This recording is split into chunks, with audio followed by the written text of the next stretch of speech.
Hi everyone, this is from CBIS academy. இன்னைக்கு நம்ம Dinamani news பேப்பர்ல இருக்கக்கூடிய கரண்ட் அஃபேர்ஸ் பார்க்கலாம். ஃபர்ஸ்ட் பார்த்தீங்க அப்படின்னா, இந்தியா வியட்நாம் $25 பில்லியன் வர்த்தக இறக்கு. ஸோ இந்தியா மற்றும் வியட்நாம் நாடு இடையிலே பார்த்தீங்க அப்படின்னா இருதரப்பு வர்த்தகத்தின் மதிப்பை 2030ஆம் ஆண்டுக்குள் $25 பில்லியன் அதிகரிக்க பார்த்தீங்க அப்படின்னா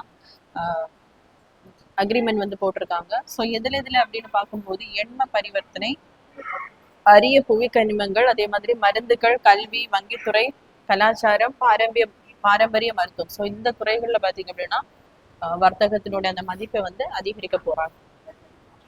ஸோ நெக்ஸ்ட் பாத்தீங்க அப்படின்னா ஆளுநர் என்ன செய்யலாம். ஸோ இந்த டாபிக் பார்த்தீங்கன்னா குரூப் 1 மெயின் சிலபஸ் பேப்பர் 3 குவாலிட்டியில வந்து கவர் ஆகும். ஸோ தமிழ்நாட்டில் பார்த்தீங்க அப்படின்னா 234 தொகுதிகள் வந்து இருக்கு. இதன் மூலம் 234 எம்எல்ஏக்கள் வந்து இருக்காங்க. ஸோ இதுல பாத்தீங்க அப்படின்னா ஒரு கட்சி வந்து 108 இடங்களை வந்து பெற்றிருந்தது அப்படின்னா ஆர்டிகல் 164 அடிப்படையில ஆளுநர் பாத்தீங்க அப்படின்னா அந்த பார்ட்டியினுடைய தலைவரை வந்து முதல்வராக பதவி பிரமாணம் வந்து செய்து வைப்பாங்க. ஸோ அதன்படி பாத்தீங்க அப்படின்னா சீஃப் மினிஸ்டரா யாரை வந்து எலெக்ட் பண்றாங்களோ அவருடைய ஆலோசனைப்படி அந்த கவுன்சில் ஆஃப் மினிஸ்டர்ஸ் அப்படிங்கிற அமைப்பை வந்து ஏற்படுத்துவாங்க. ஸோ அதே மாதிரி எந்த ஒரு கட்சிக்கோ கூட்டணிக்கோ பெரும்பான்மை இல்லாத நிலையில பாத்தீங்க அப்படின்னா ஆளுநர் வந்து அவருக்கு டிஸ்கிரிஷனரி பவர் இருக்கு. அவரே என்ன பண்ணலாம் அப்படின்னா சுயமாக முடிவெடுக்கலாம். அதே மாதிரி அவர்கள் குறிப்பிட்ட காலவரையில பாத்தீங்க அப்படின்னா தங்களுடைய பெரும்பான்மை நிரூபிக்க அவகாசம் வழங்குவதற்கும் ஆளுநருக்கு வந்து உரிமை உண்டு.